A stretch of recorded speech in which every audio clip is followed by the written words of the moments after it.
안녕하세요. 무엇이든 읽어드리는 복면 아저씨입니다. 오늘은 이해하면 사라진다 를 요약해서 읽어드리겠습니다. 작가는 일묵스님이며 출판사는 불광출판사입니다. 화에 대한 올바른 이해. 괴로움과 행복은 마음이 만든다. 마음이 대상을 안다. 마음 또는 의식은 대상을 아는 특성이 있는 정신현상을 말합니다. 마음은 형체도 없고 모양도 없고 만질 수도 없습니다. 대상은 마음이 알고 분별하는 모든 현상을 총칭하는 말입니다. 예를 들면 산, 물, 아름다운 경치, 즐거운 소리 등 마음을 통해 알게 되는 모든 현상이 대상입니다. 마음이 눈을 통해서 아는 대상은 형상, 귀를 통해서 아는 대상은 소리, 코를 통해서 아는 대상은 맛, 몸을 통해서 아는 대상은 촉감, 마음을 통해서 아는 대상은 법이라 합니다. 마음이 있으면 세상이고 마음이 없으면 세상이 없다. 마음이 작용할 때 비로소 대상을 알 수 있고 대상에 대하여 알았다는 것은 마음이 작용의 성을 의미합니다. 그래서 사람들이 세상을 경험하는 것은 실상은 마음이 세상을 분별하고 아는 것을 말합니다.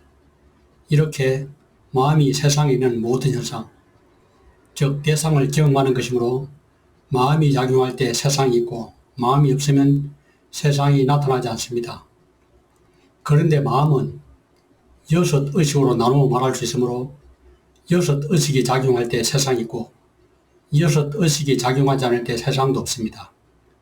6 감각 기능과 6 대상이 접촉할 때 6의식이 일어나고 6의식을 통해서 6 대상을 알 수 있고 그로 인해 세상을 경험할 수 있습니다. 세상의 모든 현상은 조건을 의지해서 일어납니다. 괴로움과 행복은 마음이 만든다. 몸의 통증, 가난, 타인의 괴롭힘, 비난, 더위와 추위 등과 같이 사람들이 원하지 않는 대상을 만날 때는 보통 괴로운 마음이 일어납니다. 반면에 몸의 편안함, 재물의 풍족함, 타인의 존중, 쾌적한 날씨 등과 같이 사람들이 원하는 대상과 접촉할 때는 보통 행복한 마음이 일어납니다. 하지만 괴로움이나 행복이 전적으로 대상 때문에 일어난다고 말할 수는 없습니다. 만약 대상 자체에 괴로움이나 행복이 내재 있다면 괴로움의 속성이 있는 대상과 접촉할 때는 오직 괴로운 마음만 일어나고 행복의 속성이 있는 대상과 접촉할 때는 오직 행복한 마음만 일어날 것입니다. 대상 그 자체에 괴로움이나 행복의 속성이 내재 있는 것이 아니라 그 대상을 아는 마음에 따라 괴로움이 일어나기도 하고 행복이 일어나기도 합니다. 그래서 대상보다는 마음이 더 중요하며 괴로움과 행복은 마음이 만든다고 말하는 것입니다. 해로운 마음은 괴로움이 일어나게 됩니다. 해로운 마음의 뿌리가 되는 것은 탐욕, 성냄, 어리석음입니다. 자신이 원하는 욕망을 성취하면 일시적으로는 행복할지 몰라도 시간이 지나면서 그것에 대한 집착으로 인해 생긴 불안, 초조, 두려움, 상실감 등의 정신적 괴로움을 더 많이 경험하게 됩니다. 탐욕은 행복이 생기게 하는 유익한 마음으로 착각하기 쉽지만 실제로는 괴로움이 일어나게 하고 괴로움의 소멸에 방해가 되므로 해로운 마음이라 합니다. 성냄은 대상을 싫어하는 마음이므로 성냄이 일어난 사람은 대상을 향해 거칠고 잔인하고 포악한 행위를 저지를 수 있습니다. 그래서 성냄은 사람들을 향상하게 하는 것이 아니라 현재보다 더 나쁜 상태로 타락하게 합니다. 탐욕을 조건으로 성냄이 일어납니다. 또 성냄을 조건으로 탐욕이 일어납니다. 이처럼 탐욕과 성냄은 서로에게 원인이 되고 서로를 의지합니다. 그래서 탐욕과 성냄은 형제지간에 비유할 수 있습니다. 멸성제는 괴로움의 소멸, 즉 완전한 행복에 대한 진리입니다. 탐욕, 성냄, 어리석음을 조건으로 괴로움이 일어나므로 탐욕, 성냄, 어리석음을 제거하면 괴로움이 소멸하게 됩니다. 도성제는 괴로움의 소멸로 인도하는 수행 방법에 대한 진리입니다. 존재들의 괴로움을 소멸하기 위해서는 탐욕, 성냄, 어리석음을 완전히 제거해야 합니다. 어리석음을 조건으로 탐욕과 성냄이 일어나고 탐욕과 성냄은 자신뿐 아니라 타인에게도 괴로움이 일어나게 합니다. 그래서 어리석음은 해로운 마음이라 합니다. 탐욕 없음, 성냄 없음, 어리석음 없음은 유익한 마음의 불이라고 할 수 있습니다. 대상을 바꾼 일은 불가능하지만 마음을 바꾼 일은 가능합니다. 세상에 있는 모든 현상, 즉 대상은 조건을 의지해서 생겨난 것들이므로 조건이 닿으면 소멸하기 마련인데 무상한 것입니다. 또 무상한 것들은 비록 현재가 행복하고 만족스러울지라도 그것이 언젠가는 괴롭고 불만족스러운 상태로 변할 수밖에 없다는 것을 의미합니다. 이렇게 무상한 것은 불완전하고 불만족스러움으로 괴로움의 속성이 있습니다. 그래서 무상한 것은 괴로움이라 합니다. 또 무상하고 괴로운 것은 전적으로 내 마음대로 제어하거나 통제할 수 없습니다. 그래서 무상하고 괴로움인 것은 그것들을 통제할 수 있는 주체 또는 자아가 없으므로 무아입니다. 따라서 대상을 바꿈으로써 완전한 행복을 실현하고 괴로움을 소멸하고자 하는 것은 불가능함을 분명히 이해해야 합니다. 그렇다면 대상이 아닌 마음을 바꿈으로써 완전한 행복을 실현하는 것은 가능한 일일까요? 그것은 가능합니다. 왜냐하면 사람들의 행복과 불행의 근본적인 원인은 마음에 있기 때문입니다. 화는 대상을 싫어하는 마음이다. 화는 철저히 통찰해야 극복할 수 있다. 정신적인 고통은 항상 화와 함께 일어나지만 육체적 고통은 화와 무관하게 일어날 수 있습니다. 화는 그것이 일어날 때 빨리 알아차릴수록 적은 노력으로 버릴 수 있습니다. 마침 처음 생긴 불씨는 쉽게 끌 수 있듯이 만약 화가 일어나는 줄 모르고 내버려두면 화가 계속 커져서 나중에는 걷잡을 수 없는 심각한 문제와 괴로움을 일으키게 됩니다. 화에 대한 바른 이해를 바탕으로 마음을 잘 관찰하여 화가 일어나면 화라고 분명히 알아차리고 화가 성리하지 않도록 그것을 버리고 예방하는 지혜를 개발하는 것이 중요합니다. 사람들의 습관이 그렇듯 화 역시 반복해서 일으키다 보면 점점 자라서 습관이 되고 더욱 강력해집니다. 화는 해로운 작용은 있지만 실체는 아니다. 화는 조건을 의지해서 일어난다. 화는 영원하지 않고 무상합니다. 화가 무상하다는 것은 화가 고정 불변의 실체가 아님을 의미합니다. 조건이 있으면 화가 생기고 조건이 닿으면 화가 사라집니다. 조건이 사라지면 화가 사라지기 마련이므로 화는 무상하고 무아입니다. 이것은 화가 변하기 마련인 마음일 뿐이므로 고정불변하는 실체가 아님을 의미합니다. 화는 해로운 작용은 있지만 실체는 아니고 실체는 아니지만 해로운 작용은 있습니다. 화가 일어날 때 화를 평온하게 알아차리고 이것이 화구나, 이 화는 이런 조건에서 일어났으니 그것을 버리면 화가 일어나지 않겠구나 라는 식으로 이해하는 것이 중요합니다. 화가 일어나도 화가 일어난 줄 모르거나 화가 왜 일어나는지 원인을 모르는 무지가 어리석음이라면 화를 화라고 알아차리는 것이 지혜입니다. 화를 버리는 지혜. 화 이해하면 버려진다. 화는 탐욕의 반작용으로 일어납니다. 탐욕은 원하는 대상을 얻고자 집착하는 마음이므로 탐욕이 충족되지 못하면 불만족이 일어나고 화가 일어나는 것입니다. 더구나 설사 탐욕이 충족되었더라도 자신이 얻은 것에 대한 집착이 있으므로 그것이 사라질까 두려워하고 초조해하며 괴로워하는 화가 일어날 수 있습니다. 탐욕은 만족할 줄 모르는 끊임없는 갈증을 불러일으키므로 화가 씨앗이 됩니다. 따라서 감각의 욕망을 충족하여 괴로움에서 벗어나려고 하는 일은 또 다른 화가 일어나는 조건이 될 뿐 화를 버리는 방법이 될 수 없습니다. 탐욕은 어리석음을 조건으로 일어나므로 어리석음을 버리면 즉시 버려집니다. 화를 알아차리고 화의 원인이 무엇인지, 어떻게 하면 화가 버려진지 그 방법을 터득하고 나아가 화가 다시는 일어나지 않게 하는 지혜를 터득하여 화를 예방하는 것이 화에 대한 올바른 대처법입니다. 화를 알아차릴 때 주의할 것은 지혜롭게 마음을 기울여야 한다는 것입니다. 화가 일어났을 때 어떻게 마음을 기울이냐에 따라 화가 벌어지기도 하고 화가 커지기도 합니다. 화의 해로움과 자의 유익함을 통찰하라.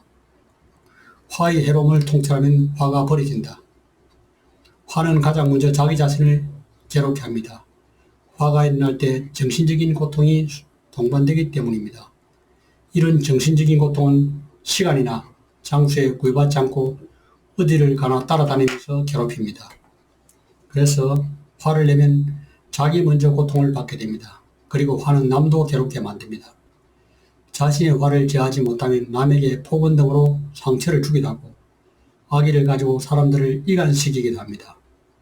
또 상대에게 신체적인 폭력을 가하여 상해를 입히기도 하고 심지어 남을 죽이기도 합니다. 더 나아가 화가 극심한 지경에 이르면 불특정 다수를 무차별 공격하거나 살인, 테러 등을 저지르기도 합니다. 화는 오랜 공덕을 순식간에 무너뜨립니다.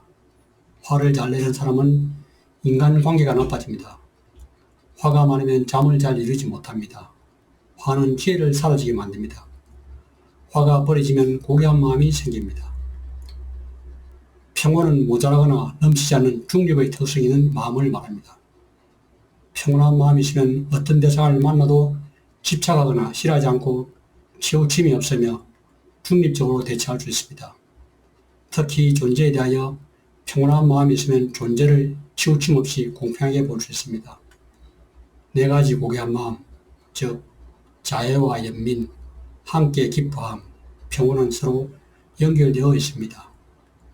삼매는 고요하고 청정하고 집중된 마음이므로 삼매를 바탕으로 현상을 관찰하면 그 현상을 좋아하거나 싫어함이 없고 편견이 없고 왜곡함이 없이 현상의 실상을 있는 그대로 꿰뚫어 볼 수 있습니다. 그래서 삼매는 지혜가 생기기 위해 가장 중요한 조건입니다. 자애가 많은 사람은 삼매를 개발함으로써 지혜를 개발할 수 있습니다. 더 나아가 자애를 바탕으로 완전히 몰입된 상태인 선정을 개발하면 그것을 기반으로 탐욕, 성냄, 어리석음을 완전히 소멸하는 지혜도 개발할 수 있고 괴로움을 소멸할 수도 있습니다. 이처럼 자애는 지혜가 생기게 하는 매우 유익한 마음임을 통찰하면 화를 버릴 수 있습니다. 화를 버리는 다양한 지혜. 사람은 누구나 변할 수 있음을 이해해야 합니다. 자신에 대한 화를 버린 데는 존재의 불완전함을 이해하는 통찰이 아주 중요합니다. 세상의 모든 것은 무상하므로 언젠가 능력도 사라지고 행복도 사라지기 마련입니다. 역으로 세상에 아무리 능력이 없고 괴로움이 많은 존재를 하더라도 영원히 그렇지는 않습니다. 이처럼 사람의 모습은 변하기 마련이므로 완벽한 상태란 있을 수 없습니다.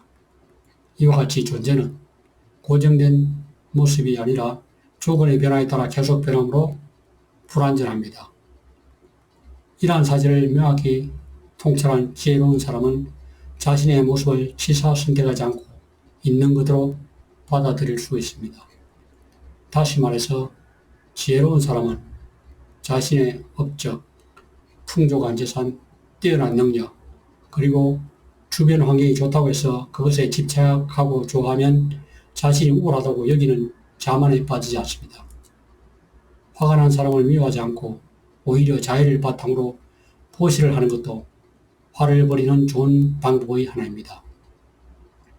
상대방에게 보시하고자 하는 마음을 일으키는 순간 자의심이 일어나 화가 누그러지고 상대방도 그 보시를 받아들임으로써 화가 가라앉을 수 있습니다. 화를 극복하는 방법은 상대의 장점을 보는 것입니다. 화가 일어나면 대상의 좋은 측면이나 장점보다는 나쁜 측면이나 단점을 더 많이 보게 됩니다. 그래서 역으로 상대의 좋은 측면이나 장점에 마음을 기울임으로써 화를 가라앉게 할 수 있습니다. 화를 버리는 방법 중 가장 단순한 방법은 화가 나는 대상을 일시적으로 피하는 것입니다. 화의 대상을 피함으로써 화가 가라앉으면 마음이 고해지고 평온해지며 대상에 대한 우호적인 마음이 회복될 수 있습니다. 화의 대상을 피하는 것은 문제를 외면하고 도망가는 것이 아닙니다. 화를 가라앉힌 다음 바르게 판단하여 지혜롭게 행동하기 위한 과정입니다. 나아가 마음이 고요해지고 피곤해지며 화의 원인을 조사하는 등의 방법으로 자신에게 일어난 화를 더욱 깊이 이해하고 버릴 수 있습니다. 인과응보와 자업자득을 이해하라. 불교의 가르침의 본질은 연기고 연기는 세상의 모든 일은 조건을 의지해서 일어난다는 가르침입니다. 이에 따르면 자신이 지은 업의 결과는 반드시 일어납니다. 지혜와 자비 등을 기반으로 지은 유익한 업은 좋은 결과가 일어나게 되고 탐욕과 성냄 등을 기반으로 지은 해로운 업은 나쁜 결과가 일어나게 됩니다. 설사 지금 자신이 지은 업의 결과가 당장 일어나지 않는다고 해서 업의 결과가 없는 것은 아닙니다. 시간이 지나 인연이 성숙하면 자신이 지은 업의 결과는 반드시 일어나게 되어 있습니다. 이것을 인과응보라고 합니다. 또 남이 지은 업의 결과를 내가 받는 것도 아니고 내가 지은 업의 결과를 남이 받는 것도 아닙니다. 스스로 지은 업의 결과는 결국 스스로가 받는 것입니다. 화낼 대상이 실체가 없음을 통찰하라. 화의 원인을 조사한다. 화는 탐욕을 조건으로 일어납니다. 탐욕이 있으면 원하는 대상을 얻지 못할 때 정신적 고통이 동반되므로 화가 일어나고 설사 원하던 대상을 얻었다고 하더라도 그것이 사라질까 초조해지고 불안해하면서 화가 일어나기 때문입니다. 이렇게 탐욕은 화의 원인이 됩니다. 그리고 탐욕은 어리석음을 조건으로 일어납니다. 어리석음이 있으면 무상한 현상을 영원한 것이라 잘못 알고 괴로움인 현상을 행복이라 잘못 알고 내 것이라 할 수 없는 현상을 내 것이라 잘못 함으로써 그것에 대해 집착하는 탐욕이 일어나는 것입니다. 탐욕과 화가 서로 조건이 되고 탐욕이나 화와 어리석음이 서로 조건이 됩니다. 그래서 탐욕은 형에, 화는 아우에, 어리석음은 부모에 비할 수 있으므로 화의 기본 구조를 어리석음을 조건으로 탐욕이 일어나고 탐욕을 조건으로 화가 일어난다라고 간단하게 정리한 것입니다. 자신이 원하는 감각적 욕망이 충족되지 않았을 때 당연히 화와 더불어 정신적 불만정이 일어납니다. 이렇게 설사 감각적 욕망이 충족되었더라도 그것은 화의 씨앗이 되고 정신적 고통이 원인이 됩니다. 이처럼 감각적 욕망을 조건으로 화가 일어납니다. 감각적 욕망은 집착이 함께하므로 불만족의 씨앗이 됩니다. 많은 것을 소유한 사람은 현재는 행복하지만 자신이 얻은 것들이 행여 사라질까봐 불안해하고 초조해합니다. 반면에 원하는 것을 갈망하지만 얻지 못한 사람은 그 자체로 불만족스럽고 괴롭습니다. 감각적 욕망은 행복이 없는 것은 아니지만 그것이 오히려 두려움과 불만족 등의 씨앗이 되는 공허한 행복입니다. 감각적 욕망의 행복은 대상을 의지합니다. 감각적 욕망의 행복은 원하는 대상을 얻음으로써 생기는 행복이므로 대상에 전적으로 의지합니다. 감각적 욕망의 행복은 집착이 함께하므로 타락으로 인도합니다. 자만을 조건으로 화가 일어납니다. 자신이 우월하다고 생각하는 사람이 남에게 무시당할 때 자신보다 더 뛰어난 사람을 볼 때마다 분노나 질투, 자학이 일어납니다. 나와 타인이 동등하다고 생각하는 사람이 타인에게 무시당하거나 자신보다 우월한 사람을 볼 때 분노나 질투 등의 화가 일어납니다. 자신이 남보다 열등하다고 생각하는 사람은 자신이 못났다고 자각하거나 자신보다 뛰어난 타인을 볼 때 질투 등의 화가 일어납니다. 무상이나 무아를 통찰하면 자만이 버려집니다. 자만의 위험을 통찰합니다. 겸손의 이익을 통찰합니다. 자만의 원인을 조사합니다. 자만은 자신에 대하여 집착하는 탐욕이 함께하므로 결국 어리석음을 조건으로 일어납니다. 자신이 총명하고 유익한 행위를 할 때는 내가 우월하다고 자만하였고 어리석고 해로운 행위를 할 때는 나는 저열하다고 자만하니 상황의 변화에 따라 자신의 존재가치 자체가 수시로 하늘로 치솟고 땅으로 꺼지기를 반복하다 보니 삶이 안정감이 없고 항상 불안해야 하여 사는 것이 힘겹게 느껴지고 항상 화를 내는 것입니다. 정견이 생기면 사견이 버려진다. 사견을 조건으로 화가 일어나면 사견은 어떻게 버릴 수 있을까요?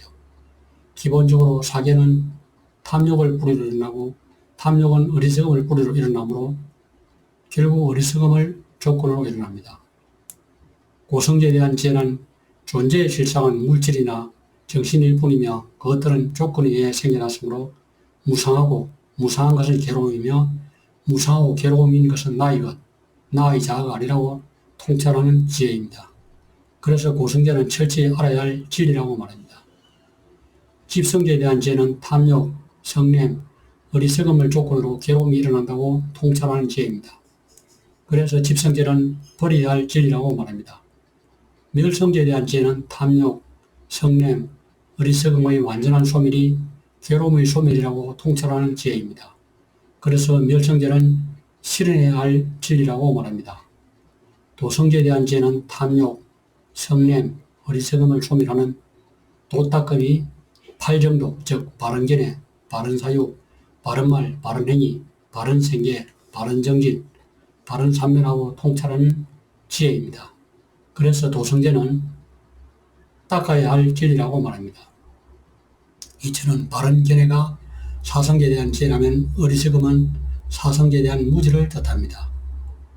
화를 버리는 수행, 호흡수행과 마음관찰, 대상보다는 대상을 하는 마음의 관심과 주의를 기울여야 합니다. 마음관찰은 격의 의존함을 알아야 합니다. 해로운 마음과 유익한 마음을 구분하는 지혜인 바른 견해를 기억해야 합니다. 호흡수행을 방해하는 대표적인 것들은 감각적 욕망, 성냄, 해태와 혼침 등의 장애입니다. 이미 일어난 장애에 대해서 다시 화를 내는 것보다 그것에 대처하는 바른 자세를 가다듬는 것이 중요합니다. 호흡수행을 시작하기 전에 수행에 대한 바른 방향을 가다듬는 것이 중요합니다. 호흡수행은 들숨과 날숨을 알아차림으로써 욕망을 내려놓아 청정하고 고요하고 집중된 마음인 삼매를 개발하는 수행입니다. 호흡수행을 할 때는 삼매라는 결과에 대한 집착을 내려놓고 그것이 생기는 조건을 성숙시키는 방향으로 바르게 노력해야 합니다. 호흡수행은 단순히 삼매만 개발하는 수행이 아니라 자신에게 일어나는 감각적 욕망, 성냄, 해태와 혼침 등의 장애를 알아차리고 그것을 뿌리는 지혜까지 함께 개발하는 수행입니다. 이와 같은 지혜를 바탕으로 장애를 내려놓음으로써 개발된 삼매를 바른 삼매라고 합니다. 자선수행, 극기수행, 일상수행을 병행하며 잘 실천한다면 건강을 잃지 않고 균형을 잘 유지하면서 수행할 수 있습니다. 자애수행, 자기 자신부터 시작하여 존경하는 사람, 사랑하는 사람, 무관심한 사람, 미워하는 사람이 이르기까지 모든 부류의 개인에 대하여 자애를 개발할 수 있게 된 사람은 개인들 사이의 경계를 허물 수 있습니다.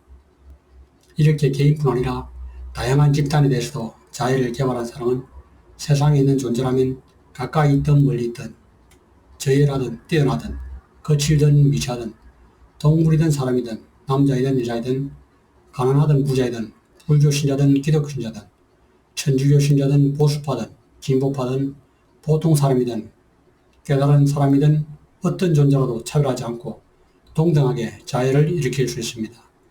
이렇게 자애를 개발하는 사람은 모든 존재가 행복하기를, 모든 존재가 괴로움에서 벗어나기를 바랄 뿐 존재들에게 화를 내거나 괴롭히지 않습니다.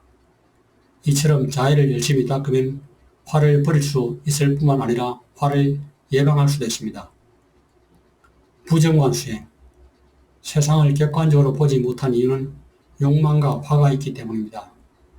몸에 대한 부정관 수행은 사람의 몸의 32부분에 대하여 부정한 인식을 개발하면서 사람의 몸에 대한 애착을 버리는 수행입니다. 시체에 대한 부정관 수행은 죽어서 시체가 된 몸에 관해 속하여 그것에 대한 부정 인식을 개발함으로써 몸에 대한 애착을 버리는 수행을 말합니다. 이와 같은 부정의 인식이 생기면 몸에 대한 애착을 버릴 수 있습니다. 이것으로 책을 요약하여 읽어드렸습니다. 감사합니다.